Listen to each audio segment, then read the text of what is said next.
All right, guys, Shotty T here. We got another video.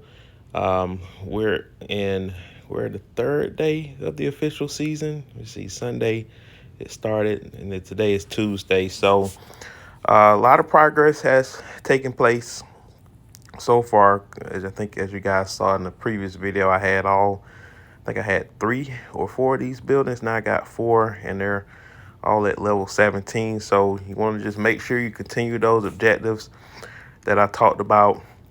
And of course, these protectors are actually coming in handy at times. So I'm gonna talk about them in this video, so that way I don't want to make sure I'm brushing this off too far down the road.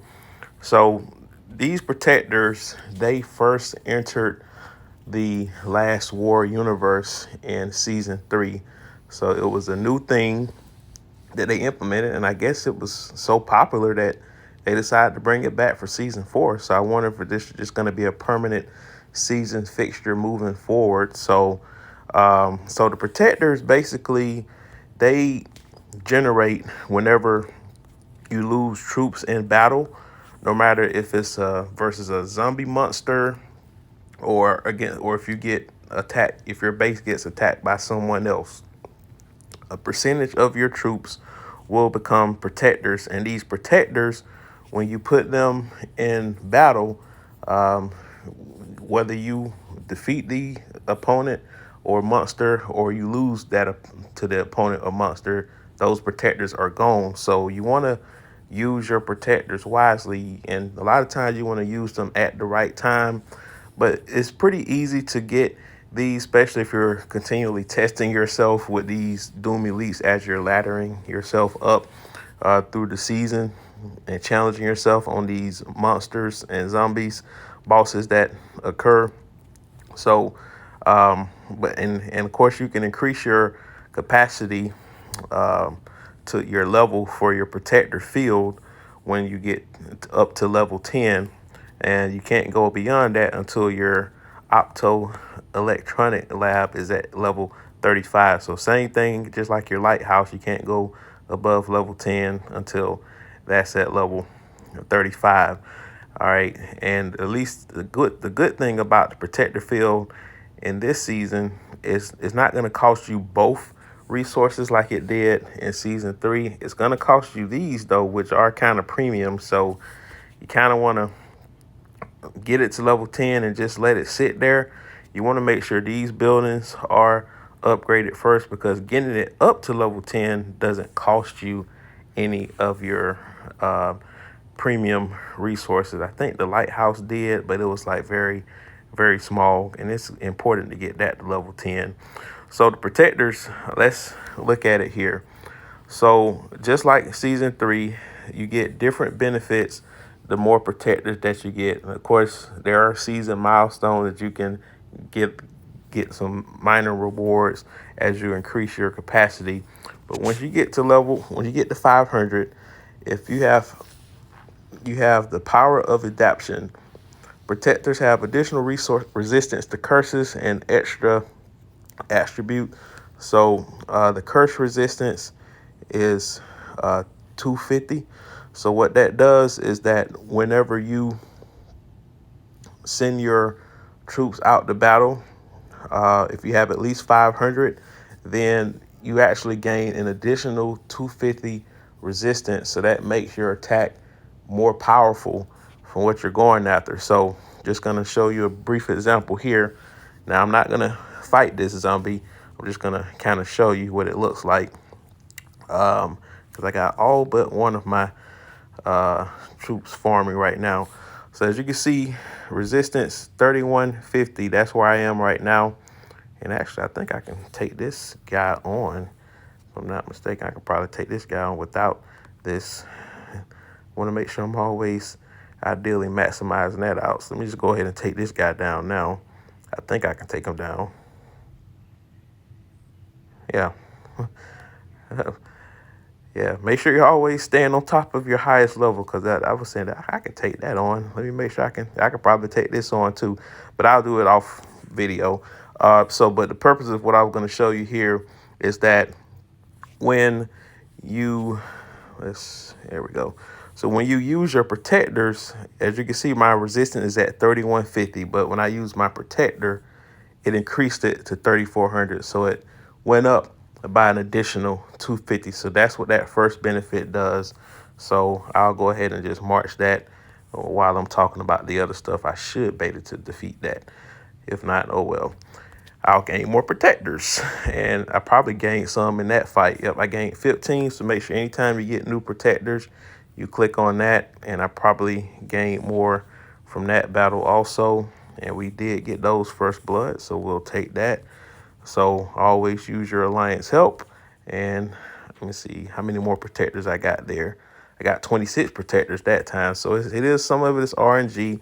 Um, so let's continue here. 750 protectors. If you have 750 or more while marching, the attack of your protectors increase.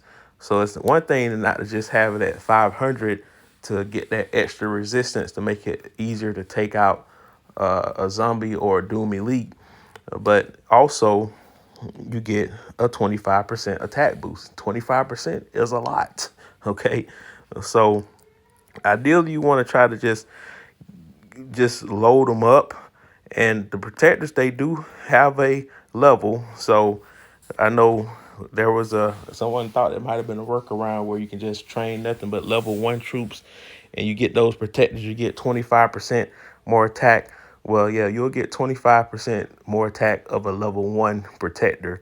So as you can see, the difference between a level 6 protector and a level 10 protector, power wise, is like 3 to 1, or almost, yeah, 3 to 4 to 1 power difference. So and then attack wise is about a third of the attack. So you want to make sure that whatever troops that you're training, you just train your highest level, but you want to stagger them throughout the week. We talk about that in the verses with the training day and all that stuff. So so that's what the 750 does. 1000. So if you have 1000 or more protectors when marching, squads for protector will breach enemy base applies a blue flame spell. So this is kind of like season 3, where you give them the blue flame. Normally when you attack someone base, you just do a regular flame where other alliance members can put the fire out, but the blue flame, it can't be let out. And so that decreases their durability, and it lasts for a whole hour. So that actually is very effective, especially once you get to the wars that you're gonna have during the second half of the new season. So if you're in season 3, and also obviously if you're in season 4, that's a key skill to have. And also with the profession, I know in season 3 there was some season specific stuff with the protector curse, but I think in season 4, I think it slightly changes, but there is one here. When desert protectors defeat an enemy base, reduce the target's durability by 1,000. And then here, well, this is just a troll type of thing here. So all this does just reduce the size, so you look like a little mini version of your base, but it still occupies the same amount of space. You just look smaller. But season 3 has other stuff regarding protectors, but season 4 doesn't. This is the only one that carried over, 'cause I think this was also in season 3 as well. And we'll probably do another relook at some of these other season specific professions, because some of these are very unique. I just saw there, so we'll do a separate video on that. But going back to the protectors, that's what the 1000 level does. And then the last level, just like in season 3, you can actually have a full-on protector rally. So you have to have at least 1250 when marching, and these you definitely have to use wisely, because you don't want to run these rallies. Now, obviously, if you run a rally and nobody else joins, then you don't lose the troops. But if the rally does go, if you send a rally and it actually goes out and marches, win or lose. Now, if you cancel it before it actually attacks something, then once again, they return back to your base and you can reuse them. But if they actually attempt an attack, fail or success, you lose those. You lose whatever that capacity is. I think it depends on your troop load capacity for your march. I think for me it's 298. So every time I run a rally with protectors, it's going to cost me 298 protectors, I think. So let me just double check here. Well, it doesn't necessarily say. Well, I actually just do the math. So 52 times 5 is 260.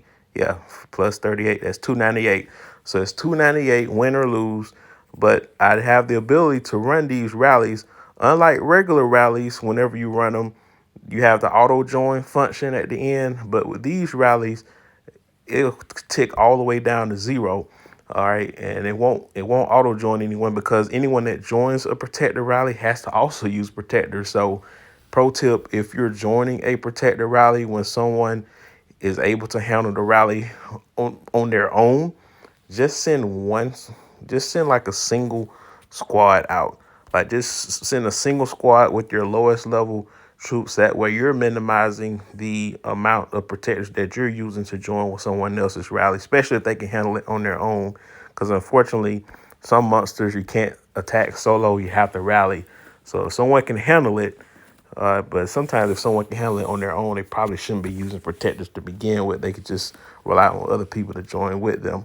But again, if you're just trying to conserve protectors in the protector rally, that's a little tip there. There are certain scenarios where it is practical to do something like that. All right, so let's go back here. I think that covers all the different levels there. Again, you increase now you get protector horns. Some of these you'll be able to get throughout the course of the season. I know in season 3, once you get your alliance center developed to a certain level, you generate these per hour or per day or something like that. Also, in that little store that they had in season 3, you can get them. Now, the version of the store here is, I call it the MAGA shop. I know some people enjoy that name, but I don't care. So, but yeah, but it's Magatama shop. And I don't think there are protectors here, but as you can see, I did get certain things in this store already. And actually, I'm going to get more of these tactical cards. I'm going to do a separate video on that too. It's a lot of stuff. This season got a lot of stuff, and I want to try to space it out so that way people get a chance to digest. But you definitely want to get these tactical cards first and foremost, and obviously your building materials, and then whatever you have left over. The next priority is probably these two. Or if you're if you're short on resources, it's probably not worth it, because it costs 40 of these just to get one. So I don't know if that's worth it, but yeah. So you get more stuff out the store, and each week in that store, by the way, something new pops up. So make sure you're always paying attention to that store.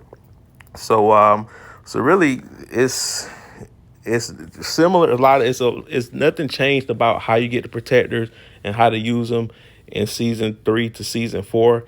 And so really, even if you're in season 3, what I'm explaining to you here is the same thing that applies in that season. So it's really no different. You just have extra stuff in your professions that'll help you with protectors in that case. I think it was one, I can't remember what it was off the top of my head, but it's a extra benefit that the protectors have during season 3. So, but yeah, so make sure that don't be afraid to lose troops. We already talked about this in previous videos. Use your troops, they're made to die, but you get the extra benefit during seasons 3 and 4 of actually getting them converted to protectors to help you in certain scenarios that can be pretty helpful for either for milestone purposes or to get that one extra level zombie to upgrade that one extra building and just try to stay ahead of the curve. So that'll do it for that, guys. What did you guys like the protector that was in season 3? Like I said, it's a interesting dynamic, but I like it, and obviously enough people like it to where they decided to carry over it to season 4. But anyway, guys, like, share, comment, subscribe, hit that bell notification, and I'll talk to you later.